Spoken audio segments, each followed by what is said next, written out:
Joe talks about Joe. And now, your host, Joe Slepsky. Hello again, everybody, and welcome back to Joe on Joe. It's me, your host, Joe Slepsky, and we are back this week to talk about G.I. Joe Real American Hero, issue number 107. This is the weekly podcast where I go over every single issue of G.I. Joe Real American Hero. My dogs often join me in the background, and we go over every cartoon, episode by episode, every comic book, page by page, panel by panel, in excruciating detail. I'm excited. I'm excited to be back this week, but we can't go much further without registering some news that hit the comic book world today. I'm recording this on Tuesday, and Tuesday the 7th of December, and someone that I have spoken about on this show so many times during our You were saying segments, Mr. George Perez, he has announced that he has terminal cancer.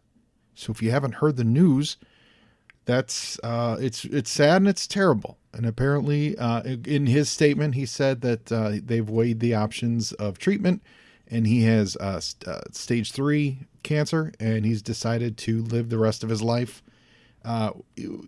without the suffering that often comes along with treatment. So they've given him, according to all the news reports I've seen, they've given him 6 months to 12 months to live, which is devastating as a fan of his work. He's also, by all accounts, one of the kindest souls in comic books. I've had the pleasure of meeting him, I think twice. I know recently, but I feel like I met him when I was younger as well. Recently, he was at the Stan Lee Memorial that they did out here at the Man's Chinese Theater, and they flew George in. It was right around, I think it was right around the time of the Infinity or Endgame movie or something. But it was right after he announced his retirement, and he's always, I've never seen a picture of him without a smile on his face. And if you've paid attention to the you were saying segments, you know his name comes up all the time. Like he is easily Mount Rushmore, obviously personal Mount Rushmore, but easily Mount Rushmore of all-time comic influencers. Specifically of modern age, he's up there. You could always have debates of like who, because I wouldn't say that his style influenced. Well, no. See, this is where it goes back, because I was gonna talk about like the Image revolution, but then you go back and you see that like people like Liefeld, who was 1/5 of Image, he cribbed so much from George Perez. Yeah, he even ripped off just the entire Teen Titans #1. He just ripped that off for his Youngblood book, and also for the New Mutants stuff when he came on there. And I think it was more of a an homage or whatever. But Deathstroke, the Terminator. His stuff. I think what it does is, this is a G.I. Joe podcast, so we're not going to spend all day talking about George, but this is just news, and so it's on my mind and it's in my heart. I think his stuff elevated what we could do with a monthly comic book. That's what I think his work does, and this goes back to his Avenger stuff and his Justice League stuff. I think I know later years he would there were not later years, but there would be some slowness, and they're like, oh, Perez is so slow because he's so detailed. But that is the kind of thing that took place. Actually, he had some other health issues regarding his eyesight and stuff. That was actually the slowness. Back in the day, he was putting out monthly books, and you look at those Avengers and his Justice League stuff, and that storytelling is as tight as you can get. It's a great panel-to-panel storytelling. It's super tight as far as form, gorgeous to look at as well, and monthly, and then you look across the board and see people can't even be bothered to draw backgrounds, and you're like, please just stop it. Yeah, I think he's just such a massive. He just looms large. He just looms large over a generation. So, if this is your first you're hearing of this, I apologize for springing it on you like this, but reach out. And the good news is, I guess he just started a Facebook page literally in order to connect with his fans in his final months. So he wants to hear from you, and he wants to. He said one of his statements was he wants to organize a big convention appearance where he can literally hug everybody, like to spread COVID. No, but he wants to hug everybody to really connect, and that's awesome. And another thing that I saw someone had a great idea online is now would be a fabulous time, Marvel and DC, to get off your collective asses and reprint Justice League Avengers, because that would make a ton of money for George's family, and it is something that all fans want. I own all the issues myself, and I still want a copy of it. They did an absolute version of it probably 15-20 years ago, which is skyrocketed in price. I've been trying to get it for a reasonable price for years, and I never do. I should have pulled the trigger when I saw it when it was like $150, $200, and never did. And now I have a feeling it's, after today's news, it's probably double that. But Marvel DC, it would be a fabulous time for you to do that, because his Justice League Avengers crossover is absolutely gorgeous, and it's just the pinnacle of his work. So talking about G.I. Joe, I Googled George Perez G.I. Joe art. The only thing that Google spits back at me is a Baroness pinup, which looks kind of familiar. I feel like I've seen it before, but it's a really great looking Baroness pinup. Maybe he had done it for one of the I don't even know what it would have been for, but it is definitely George Perez, and it's gorgeous, and she looks great, and she's in her black leather, and she's got a gun on her hip. I shared it on our Instagram, which is at Joe and Joe Pod, and that's also on Twitter at Joe and Joe Pod, and Facebook as well. So send me an email to joeandjoepod@gmail.com, and let's talk George Perez. Let me know if he's one of your favorites, or what your favorite work of his is. And actually, don't tell me. Stop it. I take that back. Tell George. He's still here. Reach out and tell him what your favorite work of his. And more importantly, as it pertains to G.I. Joe, if you guys know of any George G.I. Joe art, let's share that. I got it. Hashtag G.I. George. Well, hashtag G.I. George. If anyone has any G.I. Joe George Perez art, hashtag it G.I. George. I'll retweet this Baroness one with hashtag G.I. George, and we'll see if anyone can collect it, because I'm assuming he's done sketches over the years, private sketches for people over the years, so it may not have actually been published. Like, I don't know if this Baroness may never have been published, but I'm assuming there's some Joe fans out there that have asked him to do some G.I. Joe characters, and I would love to just see it. So please, please, please. So with that, while you're on the internet, why don't you guys also go check out our sponsor, which is the Movies in a Meal podcast, and you can subscribe to their podcast, and I'll tell you a little bit more about it right here. Listeners, I know what you need in your life. You need more podcasts, and you also love movies. So why not do a podcast that's about not one movie, it's about not two movies, it's about 3 movies and a meal. I'm talking the Movies and a Meal podcast. This show is great. It's brought to you by Keith, Brad, and Ben, and each week they bring a new movie to the table, which they all discuss as a group. And it's not, your highfalutin movies. It's What We Do in the Shadows, The Fantastic Four, Rise of the Silver Surfer, and Out of Sight. It's Bad Education, Ghost Rider, and A View to a Kill. It's X-Men Last Stand, Queen Sugar, The Mandalorian, and Major League 2.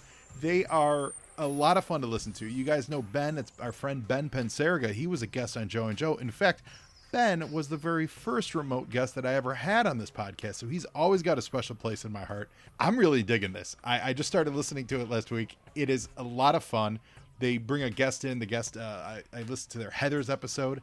They were joined by Kelly, and she went in depth on her favorite movie, which was Heathers, and it made me want to go watch Heathers to watch with them. I really dig it. So guys, find them out there at Movies and a Meal, Twitter, Instagram. Their website is moviesandameal.podbean.com. They put out 1 episode a week. Give them a listen, guys. Support them. Let them know Joe on Joe sent you. I don't think you're going to be disappointed. It is quite entertaining. And now back to the show. And we're back. I don't know if George ever did any work in the movie industry, because a lot of times the some of the big hitters, especially that era, at some point they kind of dipped out and went to work for movies to make a ton of money. I don't know that he ever did it, because his stuff is so comic book. It's so perfect for this medium that I don't. But I could absolutely see him doing some designs for like some concept designs. I don't know if I could see him doing like his storyboards would just be more detailed than the actual photo frame. That's what I could imagine. So, awesome. And if you guys, and just shorthand, if you don't know, if you're not somehow not familiar with this stuff, Infinity Gauntlet was his art. He didn't design it. He didn't create Thanos, but the actual, the comic book that Infinity Gauntlet and Infinity War all came from, that was Perez did the first 4 issues of that, or 3.5 issues really. So we now have our segment, which we talked a little bit about earlier, called You Were Saying, where we're going to look at all the comic books that were on the shelf. Now this is G.I. Joe 107, and this is cover dated December of 1990. So these are books that were also on the shelf December of 1990, which is technically, I'm sorry, cover date was December 1990. Technically, it's August of 1990. So physically, literally during the month of August, these were on the shelf. So we've got Adventures of Superman number 473. Superman teaming up with the Green Lanterns. And this was still when using Guy Gardner in a team up. It's got a great cover, Dan Jurgens cover, with Guy Gardner, Superman, and Hal Jordan. And this was when using Guy Gardner was still kind of a novelty experience. He was, you can't say he was new to Green Lanterns, because they technically introduced him in like issue, was it 63? So that would have been like 1962 or something in that range. But then he was in a coma for years, and they reintroduced him in the early 80s. And now he was gaining prominence. And so to see him on a cover of Superman, that was actually a big get. Like if you were a celebrity, that would be like, them calling you up and being like, hey, Joe, we're going to feature you on Time Magazine, for this month's podcast special. You'd be like, wow, that'd be awesome. So that's what getting Guy Gardner on the cover of a Superman comic. And it really was. Like it really was. He hadn't really been on that many comic books. Early Tim Drake appearance in Batman 457 with wonderful Norm Brayfold, rest in peace, and wonderful art by him. Batman in 3D. This is one of the early computer-generated comic books. Now, it's not that Digital Justice. We've spoken about that before, but this is a 3D comic book, but it was printed, like CG printed, like it was done primarily on computers. I've read it. It doesn't. I mean, a lot of this early stuff artistically doesn't hold up, but it's a cool little novelty. So if you ever see Batman in 3D in and it's actually a true graphic novel, if you ever see it in a rack at a convention, pick it up. Don't be afraid to. What else? Flash is fighting Gorilla Grodd over in Flash 45. There's Guy kissing ice on the cover of Justice League America 45. Fabulous. Hawkworld, it's the Hawkworld annual, and they've got a crossover with Flash. I've spoken before how much I love Hawkworld. I think Hawkworld is absolutely awesome. Really underrated series. So the Crisis of the Crimson Kryptonite continues in the Superman series. And this is actually last. Two more DC ones we'll talk about. Suicide Squad number 48. This is technically, I believe, the first in continuity reference to The Killing Joke. After The Killing Joke came out, it kind of rehashes the story, and this leads into 49, which was the first appearance of Oracle, where Barbara Gordon, who is now crippled, shot in the spine, where she becomes, like the computer wizard Oracle. That's next issue. This is the issue of them setting that up, dealing with reliving the trauma from the Joker. And why this one is really key and important, obviously, from just in general, the creation of Oracle, who's genuinely one of the greatest comic characters of the last 20 years. And I think I just always think she works best in that capacity. I think she's a great character. But what this was this took that quasi out of continuity Killing Joke, which no one was really sure where it stood, and this cemented it. And I think there's like a couple little tweaks here and there, but it kind of puts it into the framework of the actual DCU. So that's why this is a really this is kind of an important book. And then of course we've got Wonder Woman number 49 with the cover and pencils, I believe interiors also by George Perez, and it's actually a really gorgeous cover. It's a pin-up shot, so to speak, of Wonder Woman standing over this nicely designed circle. George is really associated with Wonder Woman. He worked on this book for a long time. It might be coming near the end of it, but he's the one who rebooted it, and he was really for his legacy was tied to her pretty much from the time he started it. So, and then his legacy then lives on in people like Phil Jimenez, who his style 100% is influencing from the same school as Perez. And you get a book that just came out this week, and I love Phil Jimenez. He's on his own right. He's fabulous, but he's got that Perez style. There's a Wonder Woman Amazon book, and I'm sorry I'm blanking on the name, but it just came out last week, and boy is it gorgeous. And it's Phil Jimenez doing the art, and he's telling the history of the Amazons. It's really, really, really gorgeous. I believe it's one of the Black Label DC books. I flipped through it, and it's actually it's a departure for him. It's an expansion of his formidable talents. So you should check that out. You were saying? I was saying, what was happening over at Marvel Comics? Now, with shelf life shelf date, December 1990. What are we looking at here?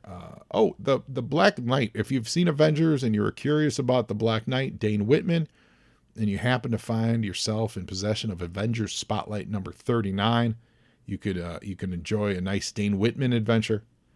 I do like the Black Knight. I think he'll be cool in the movies rather, and it could be a good entree to like Excalibur and Captain Britain and that whole world. He works well with that. Daredevil 287 with, I believe, a cover by Lee Weeks. I don't think that's Romita Jr. I think that's a Lee Weeks cover, because Lee Weeks does. Oh yeah, it's a Lee Weeks cover, because Lee Weeks is the artist of this week's G.I. Joe, and Lee would be penciling Daredevil for the next 13, 14 issues or so, all the way through 300 for sure, and then possibly up to like that 319 era, which is when they brought in Scott McDaniel. I think Scott McDaniel came out 319. So and actually I think Ron Wagner came after it. Anywho, we'll get there. But Lee Weeks, who is heavily involved in G.I. Joe, the last few he's been doing the covers, and now he does this week's interiors. He's also double dutying over on Daredevil, and it's very cool. Excalibur put out a graphic novel, a true graphic novel, Weird War 3. It's been a good number of years since I've read this. I do seem to recall enjoying it. It is, they did a lot of cross-time, they called it the cross-time caper. They did a lot of interdimensional traveling, and that's what this was. They went to another world where there was some Red Skull hijinks. I'm sure Nazis won something or other, and it was no good for anybody. It's been a long time since I read that one. Holy cow, Heathcliff the cat, issue 54. They've done 54 issues of Heathcliff. What is happening, America? What is going on? Anyway, let's see. Oh, Mighty Mouse is having fun with being printed by Marvel. They've got a Namor. What are they calling it? Samor? But it's a Mighty Mouse Namor the Submariner spoof, which is fun. Over New Warrior 6, you've got Black Bolt, and the Mark Bagley cover is kind of imitating Black Bolt's introduction over in the FF. That's always fun. This is a cool book. This is a book that, man, I tried to get my hands on all these volumes for a long time, and then the internet came around and made it a lot easier. And then it was expensive, but we didn't care. And now it's probably super cheap again because nobody cares. But it's the official handbook of the Marvel Universe master edition. So it's not just the actual printed comic books or the updates or anything. This was the notebooks, the what do they call those? Like, they've got the 3-ring binder books. That's what it was.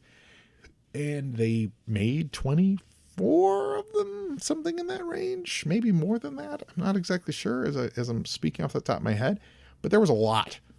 And they also put out a nice binder for them that was fitted for them, because they weren't the same size as like a regular, piece of paper that you would use in a 3-ring binder. They were thinner, and so it didn't fit. It fit better in their binder, and it was cosmic black with little star fields on it, and it said Marvel Universe. I have one of those binders. I remember when this came on the stands, I was buying comics at Hero Land on 111th Street in Worth, right around like 111th and Harlem. Shout out. And I remember seeing this in the stands and saying, I'm going to collect all of these. I'm going to absolutely get every single issue of these Marvel. I'm getting in on the ground floor. I'm going to get everyone. I'm going to get a whole bunch of binders. And then I was like, wait, binders are $8? Oh, I don't need all the binders. And then I was like, wait, these books, let's see how much this one. I remember like I'd get them and I'm like, oh, there's a price tag on this cover. The price was, although, I mean, it was nothing, but it was, it was $4. I was like, whoa, hold on. $4 for binders? And there's going to be how many? It's going to be like $150 for every, what? And so I stopped getting them. Fast forward to, I think I did it out here. I think I was living in California, or was it in Chicago? It might have been when I moved out here to California. I finally said, you know what? Was it here or Chicago? But either way, it was within the last 10 years. I finally just went online and I figured out which ones I was missing. Because that was the thing. Once you opened them, you didn't always, I kept most of my cover sheets, but I didn't keep all of them. But once you opened them, you kind of lost track of what went with what. So it took a little bit of research, and I figured out which ones I was missing. And I finally ordered them off eBay, and they're awesome. So I have a great full collection of that. Oh man, I was about to stop talking, and I scrolled down, and I see there's another cool thing that it took me forever to get. And this one I definitely didn't get until I was out here. In California, it's the animation special from the X-Men animation special, and it's a retelling using screen grabs of X-Men Pride of the X-Men, which was a holy grail at the time. Most of you listening probably are aware of it at this point. It's been around long enough, but at the time, it was a pilot for a proposed X-Men animated series in the late 80s, and they would air it every once in a while on like the Saturday morning Marvel Hour, which would get us all in a tizzy and be very excited about it. But it wasn't an ongoing show, right? So it really wasn't ever promoted as, like it wouldn't, one, there was no guide. And so you would just have to kind of catch it occasionally when they would run it in those Marvel Action Hours.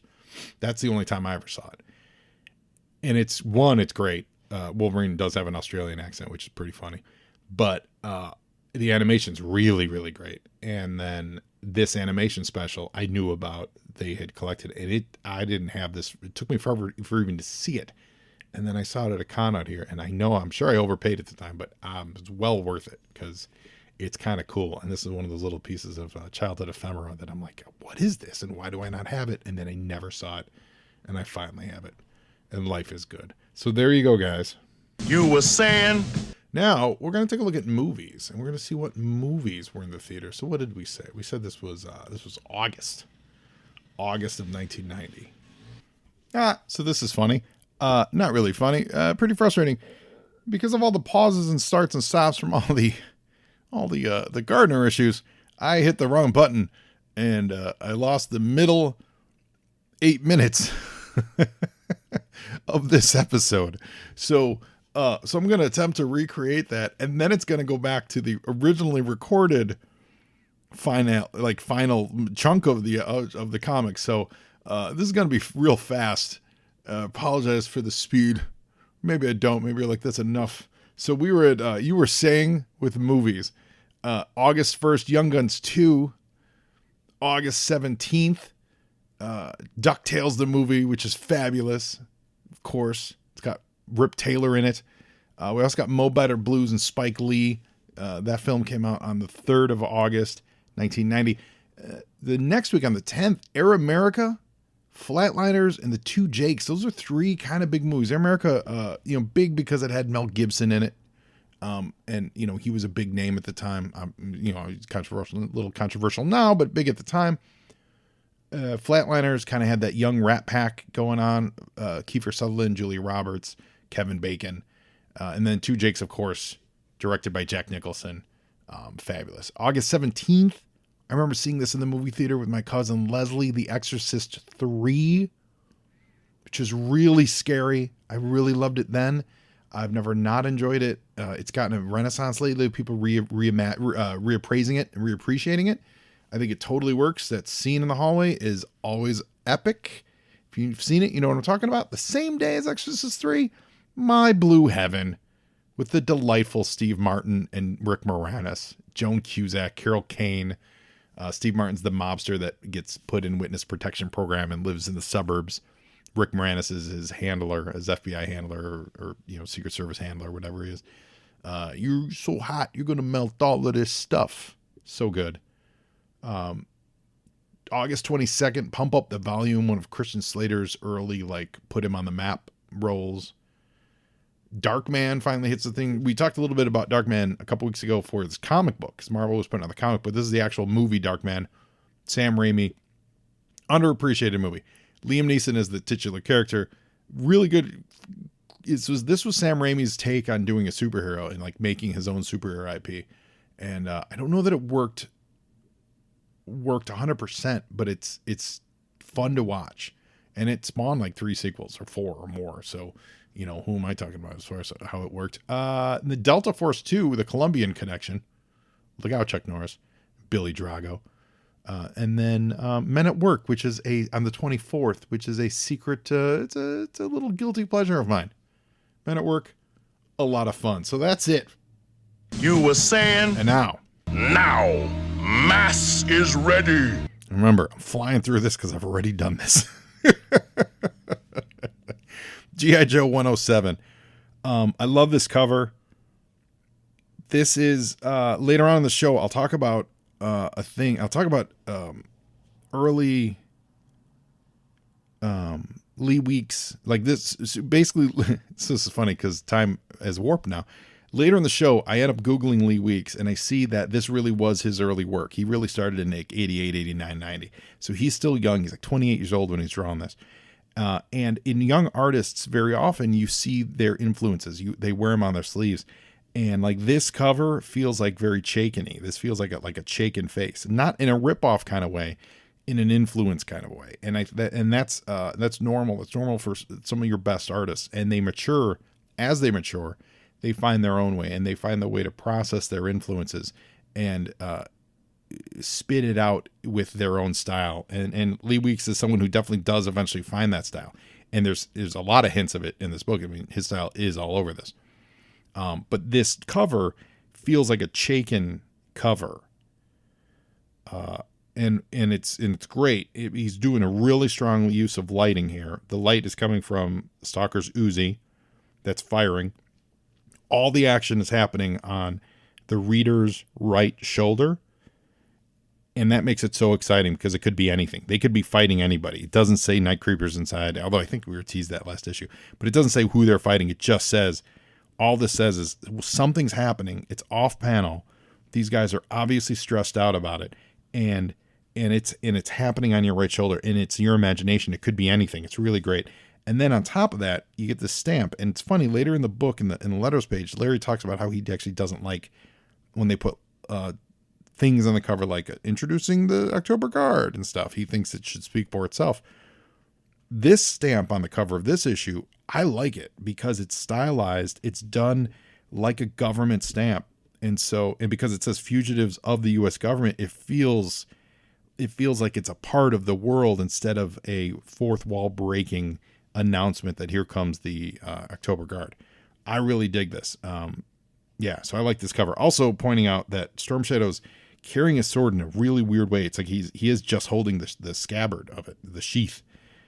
He's not actually wielding the sword in any way, so that's a little awkward. But I love it. I love this cover. Yo, Joe! Enter the Night Creepers. Midnight in Manhattan. It is no time to get cute. Atop the towering ruins of the Cobra Consulate building. It's Larry Hama script, Lee Weeks pencils, Randy Emberlin inks, Rick Parker lettering, Bob Sharon coloring, Bobby Chase editor, Tom DeFalco editor-in-chief. I wanted this long anecdote about how I just met Tom DeFalco at the LA Comic-Con. He was great, and I was able to tell him that I first met him when I was like 11 or 10 years old at the Chicago Comic-Con, and he was running the Marvel panel where they were doing like a Marvel game show, and you were able to do it then because the cons were so small and private that the room wasn't filled with 500 people, 1,000 people. It was, literally probably 50 people, maybe 20 of them, the adults, and 30 kids, watching, watching the people who, editors and the Marvel staffers do these trivia games, and they were given, I still have copies of my, of a couple of Iron Man comics that I got from the trivia game. And it was a very personal connection. And you don't see that a lot anymore because you can't. The scale of these conventions have gotten so big. But I was able to share that with him, and express my appreciation for his work with Ron Friends as well. And I think he appreciated it. It was funny because with COVID masks and stuff, it's hard to tell. Facial facial displays of emotion. But I want to point out that DeFalco and friends are working on something called the Right Project, R period, I period, G period, H period, T period project. And that's their new book. And the fact that these two are still a duo making comics together is awesome. They did Spider-Girl for so long, and they did Thor and Thunderstrike. And it just really they're a fabulous team, and I appreciate it. So G.I. Joe Night Creepers were on top of the blown out Cobra Consulate building, and Cobra Commander is talking to these Night Creepers, and the Night Creepers are here to say, we want to work for you. Yo, Joe! And I love this top panel because it is gothic, and it is in a blown out building in the middle of New York.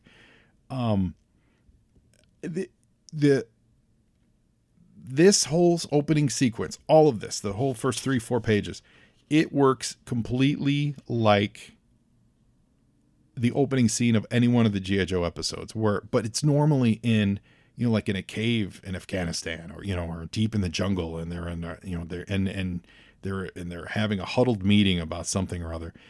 And that's what this is, because it's all blown out and they're using torches to illuminate it, but it's set in the middle of New York City. And I love that. I absolutely love it.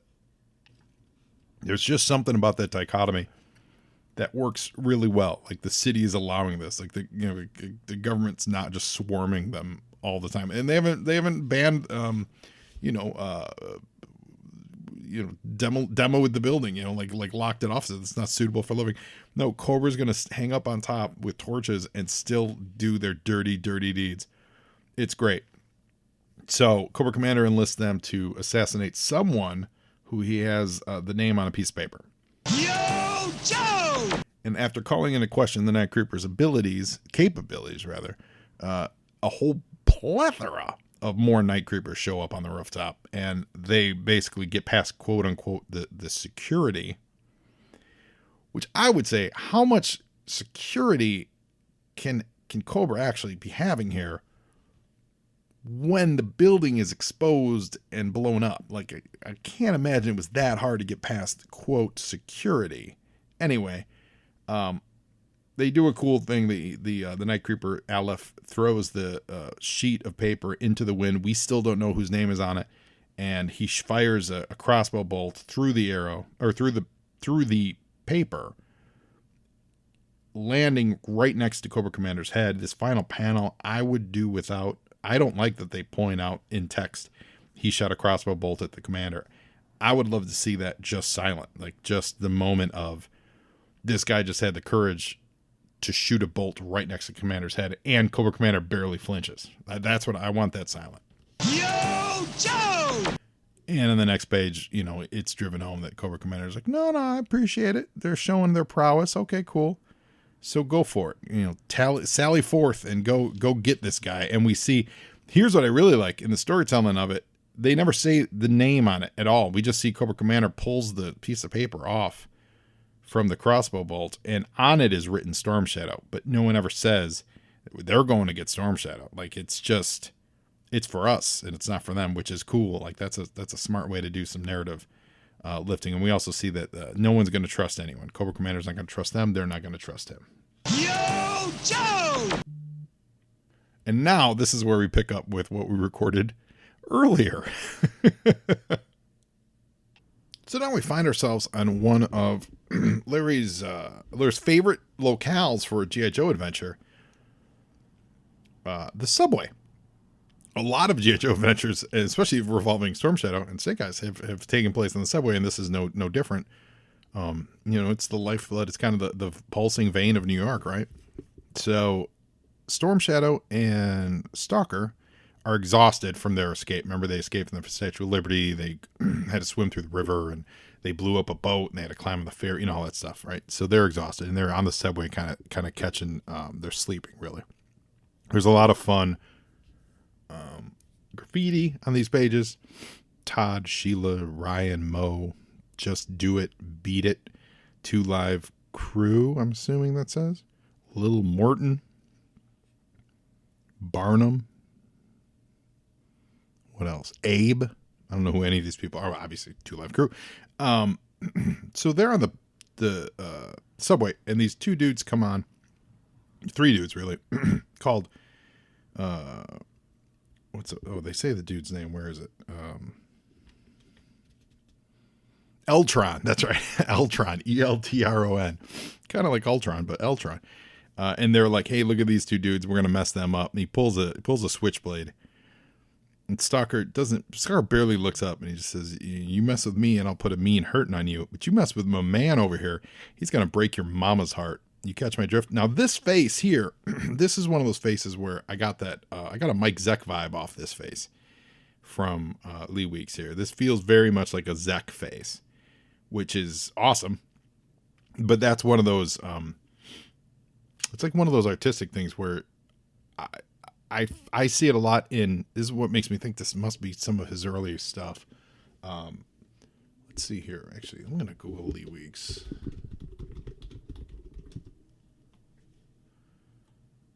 He was born in 62. Yeah, so he would have been like what, like 25, 20, 90, like 28. So he still would have been pretty young.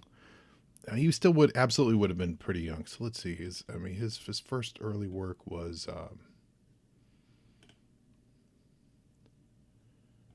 1990. I don't know. This is 90. Yeah, this is really early. Justice. He worked on that comic Justice in 1988. So that was just a year and a half, 88, 89, year and a half before this. Avengers Annual 18 in 89. So yeah, I'm looking at his wiki page. I'm not seeing a lot of work prior to 88, 89. So this is still early in his career.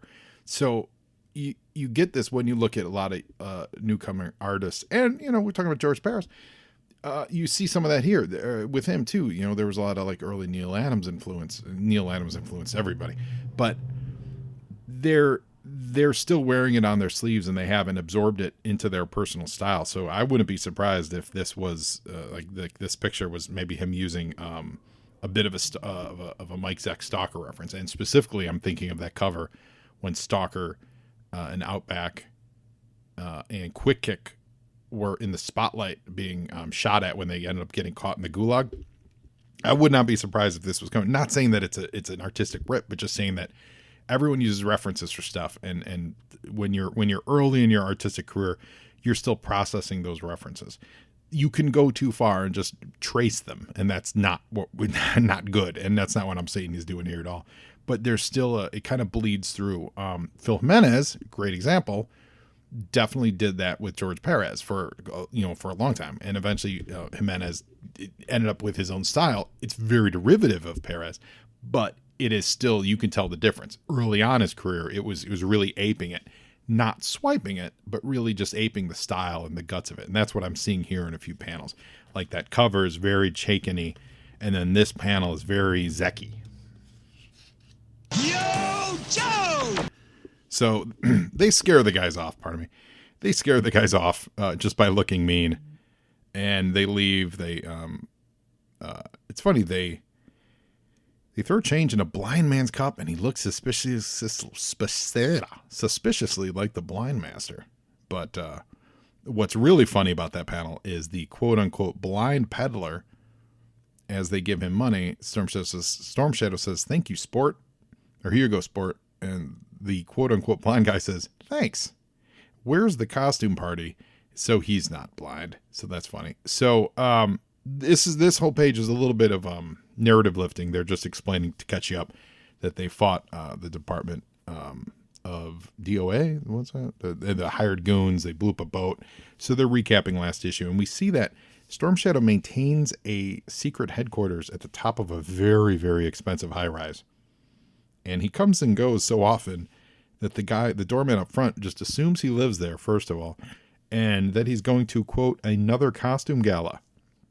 That's really funny. Yo, Joe!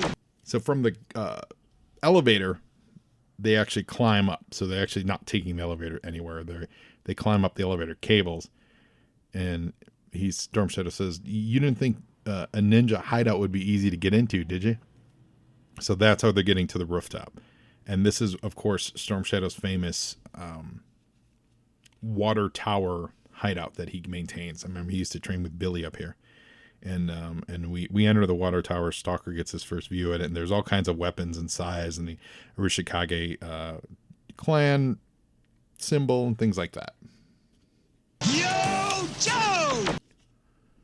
And while they're doing that, there's another group of ninjas across town also climbing things. These are the Night Creepers. Their last information, remember, was that the Joes were being kept in the Statue of Liberty. They get there, they get to the top, and they realize it's empty. So could be only one other place, and that's his secret lair. Amazing that after the boats exploding that night, because this is the same night, remember, those guys are still exhausted from escaping. So the boats are exploding, and there's murder and mayhem, and they're still able to get to the Statue of Liberty and climb it without the police noticing anything, which is hilarious. And also, once again, why are we keeping prisoners in the Statue of Liberty? I don't know. Yo, Joe! I'm not against it. I'm just saying I don't know. Now we're going to cut over to the Midtown Hospital. Now this is the Scarlet storyline, where she had gotten shot in the head. She came back to life a couple issues ago, and she, her sister pulled the plug on her, and she came back to life. And Scarlet learned that Snake Eyes had been sent on a suicide mission by Storm Shadow, and this General Crowther is there. Previous issues, Crowther was drawn to look like a little like what Delta Force? What's his name? Chuck Norris. I wouldn't say he's looking like that. This one's more stocky and older. He's still got the mustache though. And Hawk's there to kind of settle her down, because she still was shot in the head. Let's be clear. And let's see. The guys at the pit sent her some flowers. It says, "From your pals at the pit." It doesn't seem very top secret, but she does have flowers, and she's got a nice bandage on her head to cover the bullet wound. And her sister, Siobhan, is there. And Scarlet says, "I hope you're not slapping me with any more court orders. I told you I'd sign over the family house in Atlanta to you." And Siobhan's like, "Oh, no hard feelings. I must have been temporarily deranged when I tried to have your life support systems cut off. You want to bury the hatchet?" And Scarlet says, "Well, sure. Why don't you come on closer?" Yo, Joe! And while that's happening, Hawk is going ape on General Crowther. Why he's bothering Scarlet. Why did he arrest Storm Shadow and Stalker? Where did he take them? What was Snake Eyes really doing in Barovia? Like all this stuff. This is all still secretive, and everything's need to know. And he's saying that Hawk doesn't need to know. So while this happens, Siobhan leaves Scarlett's room and she walks down. Now, Siobhan, we should point out, is wearing a giant floppy white hat with great big sunglasses. And it's helpful as a disguise because Scarlett beat the crap out of her sister, tied her sister up, and disguised herself to get past the security guards. Because Hawk was like, you got shot in the head, you shouldn't leave the hospital. And that's how Scarlett escapes the hospital under Hawk's watchful eyes, because we see Siobhan is trussed up here. It's great. It's a great little bit of subterfuge and empowerment on Scarlett's part. Yo, Joe! So now we're back over at the high rise. The night creepers are climbing up the side of the building. And it's explained that because the people that live in the building are so wealthy that they're going to have all kinds of security systems so that like a normal, if you're not crawling up the side of the building, you're never going to be able to get through this building to get all the way to the rooftop. It's just not going to happen because there's too much security. Now, in this party group, here's what I see. I see Mark Grunwald. I absolutely see Mark Grunwald in a tux. That is, if that's not supposed to be Mark Grunwald, and I don't know. I also see Jean Grey from the Dark Phoenix storyline when she was hanging out with the Hellfire Club. That looks to me exactly like the way they drew Jean Grey from the Hellfire Club story. And I don't know about the rest of the guys, but that looks like Mark Grunwald hanging out with Jean Grey in a Hellfire Club setting. Let me know what you think. I feel pretty strong about those two guesses. So the creepers get to the top, and it's good. It's good. It's nice, good storytelling. I like when cameras pop around and move and give you different views. Lee Weeks is doing the same thing that I loved about Mark Bright's stuff. Same thing I loved about like the Ron Wagner stuff. He's grounding G.I. Joe in a real world. There's backgrounds. There's detail on bricks as these creepers are climbing up the walls. Inside the party, there's details on the wall, like the interior of the hotel room or apartment or whatever they're at. Like, then you get to the shot of the night sky and there's details on these rooftops. This is what a good comic book does, but it's also, I think, what G.I. Joe as a good comic book needs. Yo, Joe! So, as good as they are, though, Storm Shadow's better, and he hears the ninjas outside. So Stalker gets his Uzi ready. And some nice moody artwork here as they're kind of preparing themselves. Storm Shadow realizes the bow is going to be a little cumbersome because, it's going to be close quarter fighting. And Stalker's kind of looking out of a little cork hole in the wall. And they realize, Storm Shadow knows that these are real ninjas for real. They're truly worthy adversaries. He puts out the candle that was giving them light. And we're about to get into it.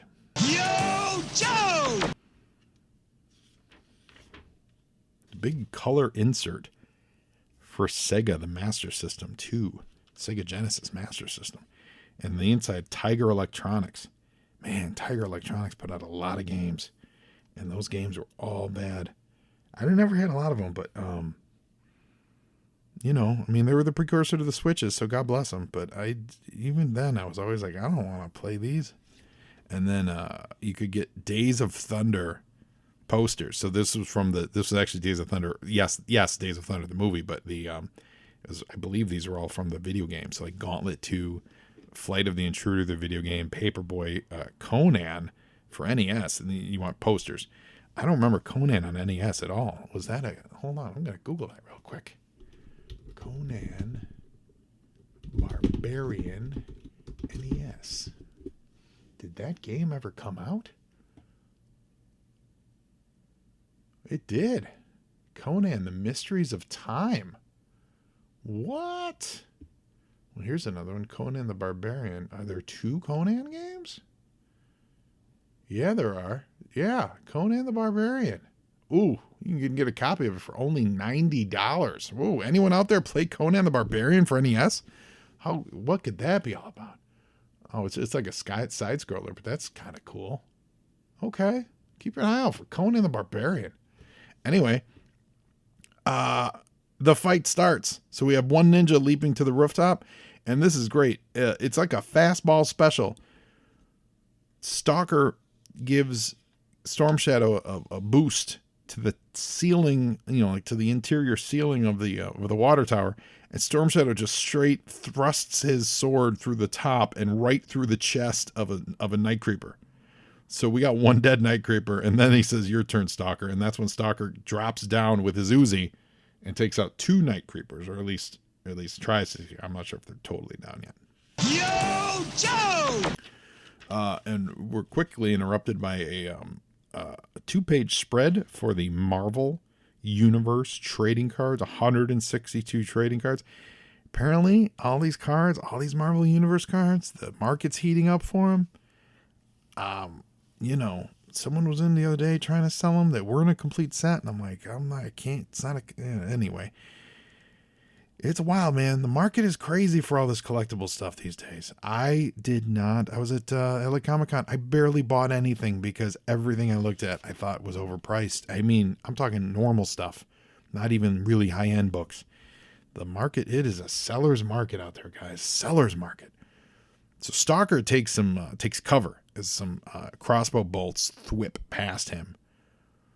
And it's just all out action for the rest of this comic book. And it's well done action too. So you see Stalker, duck and cover while another Night Creeper sneaks up behind him, and he raises his sword. That's a good looking perspective shot of the sword raise.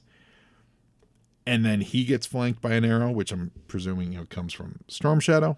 Yo, Joe!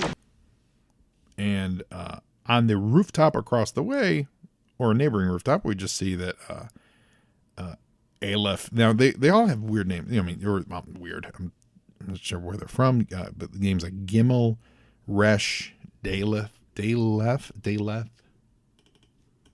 Let's see here.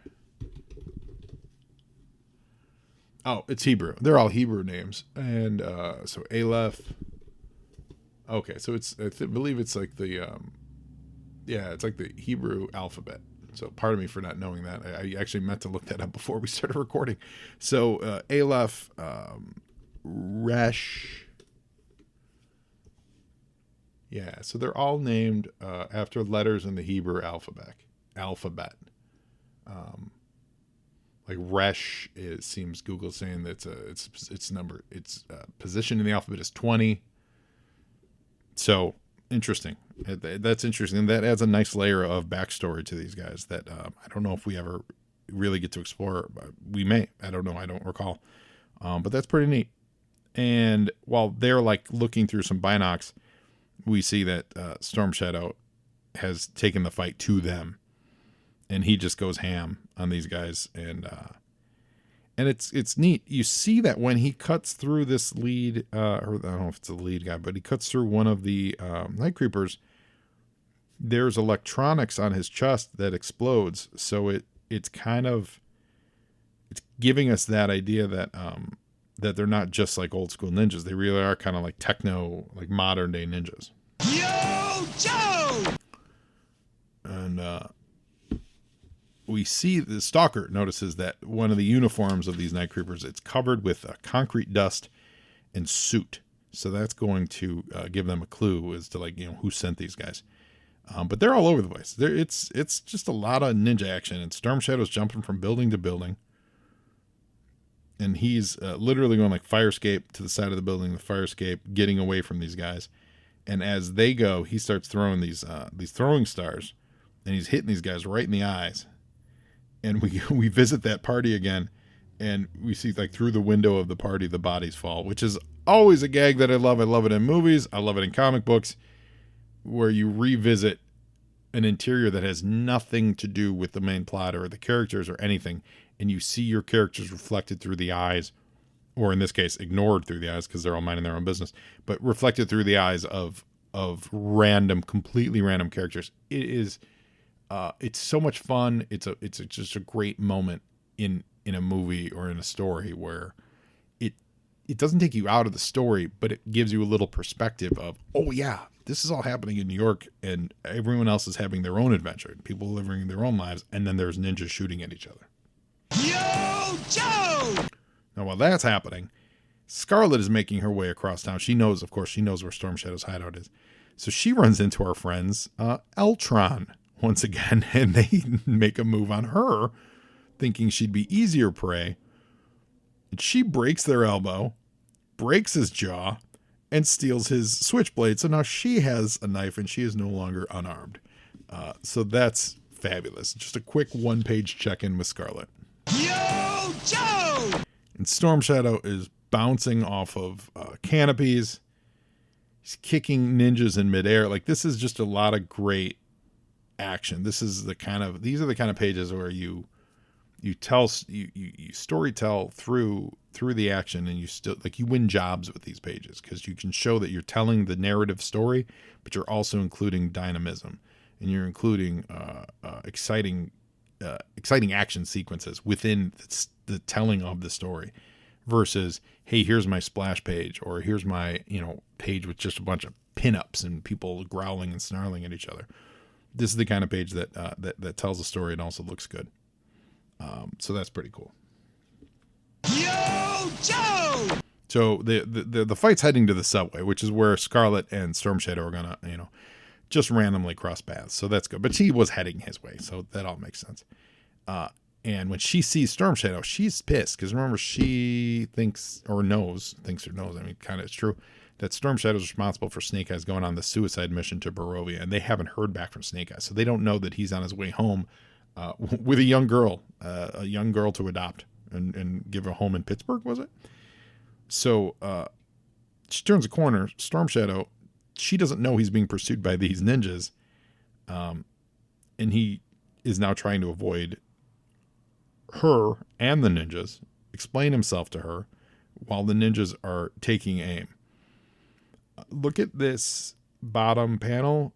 It's really cool. It's got a weird, funky layout, but Weeks finds a way to put in shadow all of the crossbows that the ninjas that the Night Creepers are holding, and within the arc of the crossbows, place them so that we can see the important parts of the Scarlet Storm Shadow conversation from a distance. So we see Storm Shadow pointing in his head, and from a real distance, like it's not a close up at all. So it's not, we can't see like any facial details, but it frames them without showing them because they're all in shadow. It's really nice. It's really nice. It's not a pretty panel, I would say, by any stretch, but it's a well framed panel for what it's good for what it's being used for here. Yo, Joe! And just a bevy of arrows whip by, almost killing some passing by homeless guy who I'm just gonna say, I kind of feel like that might. I mean, he looks like he would have been older at the time, but I get a Larry Hama vibe off of the guy in the subway. But his bottle of booze gets shattered by these arrows. And the arrows and the bottle of booze that gets thrown in the air, this is all to show us how fast this is all happening. A lot of times in these sequences, especially because there's word balloons, comics have a way of freezing time as well as doing impossible things with time. So if you go back to the prior page, you see that the guy fell, his bottle went up in the air, Storm Shadow's at the top of the stairs, Scarlet says a full sentence, a second full sentence, Storm Shadow says a full sentence, she replies, I don't want to hear it. Then the creepers show up and say things, and the guy's bottle is still in the air. That's what's awesome about comic books, is you can do that. And you can't do that in a movie. You can't do that really in a book. You can have these prolonged conversations because time is what you want it to be. Time is as long as the picture takes. And if there's room on the page, let's have a conversation. So this whole 2-page sequence happens in the space of, that you could throw a bottle in the air and watch it wait till it hits the ground. What's that, 5 seconds? And yet we get all this dialogue and stuff. It's great. Like the Kirby Stanley stuff did it. I mean, comics do this all the time, but that stuff was famous for it. And in this, it is literally proved out true by the arc of this guy, this wino's bottle. Yo, Joe! Storm Shadow and Scarlet fall in front of a subway train. And the Night Creepers are convinced that they're dead because there's a bunch of blood on the tracks. to me, this is the first sign of an amateur outfit because there's no body. That means no victim. But they still got Storm Shadow on his heels more than almost anyone else. Definitely more than the Red Ninjas did in San Francisco. So I would say they're one up on him. But we have the leader saying that they were probably mangled and dragged. But he does say check the tunnels for more pieces. Yo, Joe! And that's when we see that Storm Shadow and Scarlet actually landed on the train itself. So they're on the express train that was blowing through the station. And Scarlet's screaming at him, and he's explaining, I thought I was helping Snake Eyes. I thought you were dying. That's what the doctor said. He needed a purpose. So it explains why he sent him over there. And, basically Storm Shadow said, I was going to go over there and make things right. I'm probably the only one who could do it, except, and then we see that the blood they saw on the tracks was Storm Shadow's because Scarlet stabbed him in the back with Eltron Switchblade. Oh, hashtag Eltron Switchblade. So that's it for G.I. Joe 107. Postbox from the Pit is interesting. We got a letter from Ray Andrews out of Issaquah, Washington. We've got a letter from... we're going to save the second letter for the final. Eric Carter from Clifton, Colorado. And Eric Carter actually correctly points out, hey, I thought the file card said she was the only daughter. And here we go introducing a sister. Maybe the sister is Zorana. And Larry's like, wait a minute. Yeah, I wrote that, but it was disinformation, which is really funny. And that's what's great. There's nothing on the card. I mean, there's no reason she couldn't have a sister. So it just didn't make the file card. So that's fun. And then we get a letter from Russell Davidson. And there's a theme here of a lot of people asking for more realism. And then this last letter, I'm struggling with because, this is a review show. So we get in the nitpick and the nitty gritty of it, and it's 40 years later. So whatever, however important that may or may not be. But I don't want to fall in the trap of being like Lone Kitten here. Lone Kitten from Cuyahoga Falls, Ohio. Where Lone Kitten says things like, reading your comic since issue 5 up until you brought Serpentor in. But as the comic gets older, it gets more and more unrealistic. For instance, men aren't made from the same genes of leaders that have been dead for 500 years, so she's bogging them down for just the concept of Serpentor. And then in issue 95, we found Scarlet was just in a coma. That was generic. People, remember we used to use generic as a term for bad? I totally remember that, actually. People don't get shot at point-blank range by high-caliber pistol and live. They die on the spot. Also, don't you guys think that the G.I. Joe team is getting a little big to be an elite force? I mean, you never killed one Joe that has been in the comic for more than 4 issues. If the comic was real, then the Joes would always win. Joes wouldn't always win like they do. It's always the same thing. Cobra cooks up some great and awesome plan just to be destroyed or terminated by the Joes. Sometimes I wonder if you guys are trying to make your comic stupid, because if you are, it's working. You could get a lot more readers if you'd only give realism a chance. I'm surprised you didn't put Cobra Law in the comic. In the future, please make your comic more real. I've read several letters about the same subject, signed Lone Kitten. Lone Kitten, you can suck it. Man, did this letter bother me. And that's where I'm coming from now, of saying, I hope that's not where I come from. One, when I talk about realism, because I have talked about that in the artwork, I'm talking more about that grounded realism, not the adventure they're on. I want the adventure to be as wild as they want. I want it to be whatever he wants. Ninjas, I want you to tell the story you want, but I like the images. I want it to be a little more grounded, because I think that the grounded images work. Not necessarily telling a real drama of actual military people doing it, because that's the whole concept of what we're doing here. So people like Lone Kitten and this Russell Davidson is talking about realism and stuff. And why don't we kill more Joes? That was in the air at the time. That was Bloodthirsty was in the air. We're coming off the Frank Miller effect, right? Of realistic takes on Batman. And everyone wanted it, and everyone wanted these real takes, and we're going to get to it, because we're just a couple issues away from the big bloodbath, guys. We really are. And in retrospect, I want to tell these people to shut up. But is it any different than what we do? what I do, what's on Joe mind, what's, our friends over at G.I. Joeberg, all the Joe podcasts and all the, is it different? I don't know.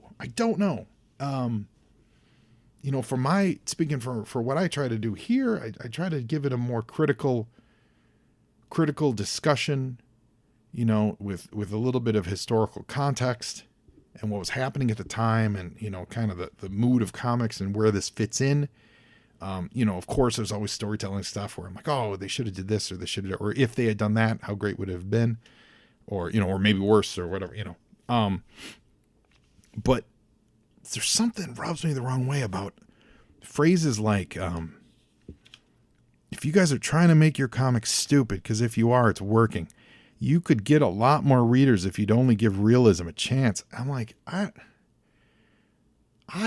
when I read that, it's a good reminder to me to not be that person. And I'm sure I've been that person. I'm sure we probably all have, but man, do I not want to be Lone Kitten from Cuyahoga Falls, Ohio. Oof. And then to have the balls to write it anyway. So that's it, man. More positivity, more George Perez. The back page of this has a little more kids oriented drawn advertisement for Mario and the Princess Bubble Bath shampoo. That's funny. Yeah. So I don't know. And as I'm recording this, literally as I'm recording this, the Sky Striker just got funded, guys. The Sky Striker just got funded over at HasLab. So we can now get our HasLab dope Sky Striker. I did my part. I did wait till the last minute because I was on the fence, not to see if it was funded, but just if I really wanted to go that route. But once they added the Cobra stuff, that was great. And then when I started this podcast, it was very close to getting Scarlet. Man, I hope we get Scarlet, because her figure's all, it's Ace's body with her head. Let's get real. But that's still great. And you can read that first episode of G.I. Joe Real American Hero. Anyway, you guys are great. I've rambled on long enough. Remember, hashtag G.I. George. Share your George Perez G.I. Joe artwork. Do it. And tell them Joe and Joe sent you, because now you Joe, and Joeing is half the battle.